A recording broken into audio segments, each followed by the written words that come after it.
For 50 years, Tom Selleck kept his mouth shut about James Garner. He gave interviews. He answered questions. He smiled for cameras and said all the right things in the polished, careful way that Hollywood trains its biggest stars to do. But the full truth, the real story of what James Garner actually meant to him, what he actually said, what he actually did, and how deeply that one man shaped literally everything Tom Selleck became, that story stayed private. Locked away, protected, until now. At 80 years old, Tom Selleck sat down and wrote it all out by hand, because he cannot think in front of a keyboard. And the truth deserved to be felt through his own fingers on paper, and what came out is one of the most honest and quietly devastating tributes one Hollywood legend has ever paid to another. And when you hear what he actually said, not the polished version, the real version, you are going to understand both of these men in a way that 50 years of watching them on television never quite gave you. Tom Selleck was 35 years old and nobody knew who he was. 35. Most actors who have not broken through by their early 30s start quietly making their peace with the idea that it is not going to happen. They take smaller parts. They adjust their expectations. They find other ways to survive. Tom Selleck had been grinding through Hollywood for over a decade at that point. Commercials for Pepsi and Right Guard deodorant, guest spots on shows like Mannix and Charlie's Angels and the Streets of San Francisco, small parts in movies that nobody watched, 6 television pilots that were filmed and then never picked up. 6. The man filmed 6 pilots that went nowhere. And through all of it, he just kept showing up and kept working and kept believing that something was going to connect. Most people would have quit. Tom Selleck did not quit. And the reason the story of what James Garner meant to him hit so hard is because you have to understand exactly how close Tom Selleck came to disappearing completely. Before James Garner stepped in and changed everything, the first time these two men almost crossed paths, Tom Selleck nearly took James Garner's head off with a golf ball. This is a real story that Selleck carried as a private secret for decades and only just told publicly for the first time in his memoir. He was at a little par 3 golf course hitting one of what he described as his customary errant shots when the ball flew up into the air and went directly toward another golfer standing nearby. That golfer was James Garner. The ball missed him. Tom Selleck said nothing. He watched the most effortlessly charming man in Hollywood nearly get hit in the head with his golf ball and just quietly moved on, hoping nobody noticed. He said he never told Garner that story. Not once in all the years that followed. He kept it to himself until Garner was gone, and it was finally safe to laugh about it out loud. That detail alone tells you something important about the relationship that was coming. 2 men, connected by near misses and close calls and things that almost went wrong, but somehow did not. When they officially met on the set of The Rockford Files, it changed the direction of Tom Selleck's entire life. By that point, James Garner was already one of the most respected and beloved actors in the history of American television. He had made himself a legend through Maverick in the 1950s, playing Brett Maverick, the charming, reluctant gambler who talked his way out of situations rather than shooting his way through them, which was completely revolutionary for a Western hero at that time. And then The Rockford Files took that same quality and placed it in a modern detective story. Jim Rockford was flawed and funny and broke and lived in a trailer on a beach and tried very hard to avoid physical confrontations and lost them regularly when he could not. He was everything that typical television heroes were not. And audiences across America were completely in love with him because he felt real in a way that polished, perfect television heroes never do. James Garner did not perform Jim Rockford. He inhabited him. And watching that up close every day on set was the education that Tom Selleck had been waiting his entire career to receive. Selleck played a character called Lance White on The Rockford Files. Lance White was the perfect comedic opposite of Jim Rockford. Immaculately dressed, impossibly lucky, universally adored, and completely oblivious to how maddening all of that was to everyone around him, including Rockford himself. It was brilliant, and Tom Selleck played it brilliantly, and people noticed. But what was happening off camera mattered even more than what was happening in front of it. Because James Garner was watching this young actor with the easy presence and the natural charisma and the 6'4" frame and the talent that had not yet found its full vehicle.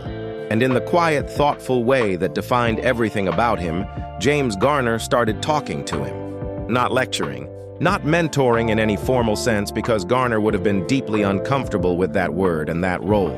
Just talking, man to man, honestly, about what this industry actually was, how it actually worked, and what it actually took to survive it and build something lasting inside it. And then came the moment that Tom Selleck has been sitting with for over 40 years and finally laid out in full in his memoir. The moment that decided everything. Universal was offering Tom Selleck the lead role in a new television series called Magnum P.I., and from the outside that should have been a straightforward yes. An unknown actor with 6 failed pilots and a decade of guest spots getting offered the lead of a network show. You say yes. You say yes immediately and gratefully, and you do not ask any questions. But Tom Selleck could not say yes, because the version of Thomas Magnum that Universal was offering him was wrong in a way he felt in his gut before he could even fully explain it. The character was conceived as a slick, perfect James Bond type, charming and invincible and shallow. And Selleck looked at that character and felt nothing because he had spent the last several months watching James Garner play a man who was complicated and flawed and real and deeply human, and he understood. Now, truly understood for the first time, that interesting characters are the ones with rough edges, the ones who make mistakes, the ones the audience worries about because they are not sure everything is going to be okay. He wanted to play that kind of character, and Universal was not offering him that character. So he sat down with James Garner and told him the whole problem. And Garner looked at him and said something that Tom Selleck has never forgotten for a single day of his life since. He said, "I am not telling you what to do, but I will tell you this. You do not have any power right now, but if they want you, you will never have more power than you do at this exact moment." That was the whole speech. No drama, no long emotional moment, just a clear-eyed, honest truth, delivered by a man who had been through every version of this situation himself and had learned exactly what it meant. Tom Selleck heard those words and understood immediately what James Garner was telling him. He went back to Universal and told them he would not do Magnum P.I. unless they gave him control over who Thomas Magnum actually was as a human being. He demanded the character be rewritten as someone flawed and complicated and real. He put his entire career on the line with that ultimatum. He has said in the memoir with total honesty that if it had not worked, he never would have worked again. That was the genuine risk. Universal agreed. Thomas Magnum became one of the most interesting and most human characters in television history. And Magnum P.I. ran for 8 extraordinary seasons with over 50 million people watching its final episode. Every single one of those viewers, every single one of those seasons, every single moment of that show that worked because the character felt real and complicated and worth caring about, all of it traces directly back to the conversation in a van, where James Garner told a nervous young actor the plain truth about power and the price of opportunity. But Garner did not stop there. The lesson that Tom Selleck has spoken about most consistently over the years and explored most deeply in his memoir is the one about what it actually means to be the lead of a television show. Not the star, the lead. The difference matters enormously, and James Garner understood it better than almost anyone in the business. Garner taught Selleck that the most important job a series lead has is not the performance. It is the culture. The way you treat every single person on that set, from the director to the crew member who brings the coffee. The way you show up every day and set the tone for everyone watching you.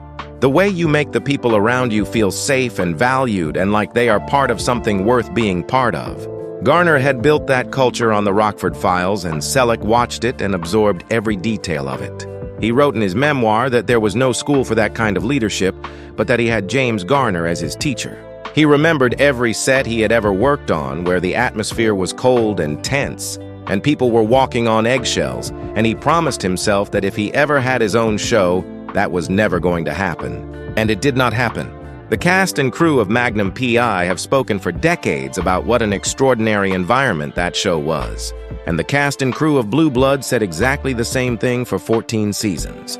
That culture came from one place. One man sitting in a van telling another man the truth about what leadership actually looks like when you strip away everything that is not essential.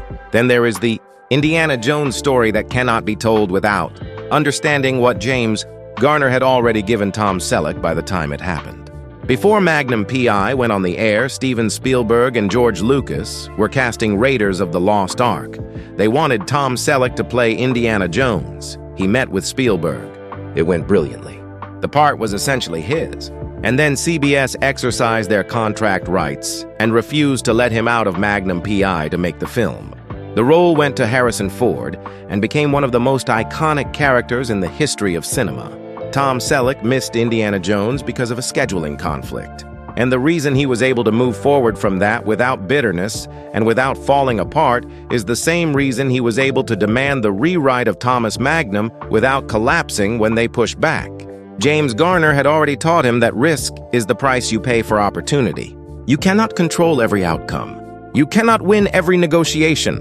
What you can control is whether you keep showing up and keep doing the work, and keep being the person who makes the room around you better just by being in it. When James Garner died on July 19, 2014 at the age of 86, Tom Selleck said something that stopped everyone who heard it. Not because it was dramatic or beautifully worded or designed to move people, but because it was so completely simple and so completely true. He said, "Jim was a mentor to me and a friend, and I will miss him." That was the whole statement. 6 words of truth that carried 40 years of gratitude and love inside them. And 2 years after Garner's death, when someone asked Selleck about mentorship again, he added something that reveals everything about who James Garner actually was. He said it was like his mentor who never wanted to hear he was his mentor. Garner did not accept that role. He did not see himself as dispensing wisdom from a position of authority. He was just a man who liked another man and told him the truth when the truth was needed. That is the rarest and most valuable thing one person can do for another in any industry. And it is what James Garner did for Tom Selleck without ever once asking for recognition or gratitude in return. Now at 80 years old, Tom Selleck has finally paid the debt in full. He wrote every bit of it down by hand on paper because he cannot think in front of a keyboard, and because some things are important enough to feel through your own fingers before you give them to the world. The memoir is called You Never Know, and it became an instant New York Times bestseller because 50 years of fans who thought they knew Tom Selleck read it and discovered they had only ever seen the surface. Underneath all the charm and the mustache and the iconic roles was a man shaped by another man who never wanted credit for any of it.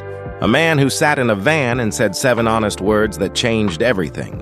You will never have more power than you do right now. And a young actor who was brave enough to actually listen.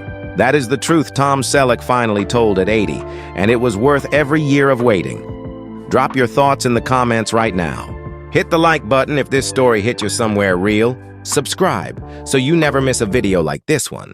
See you in the next one.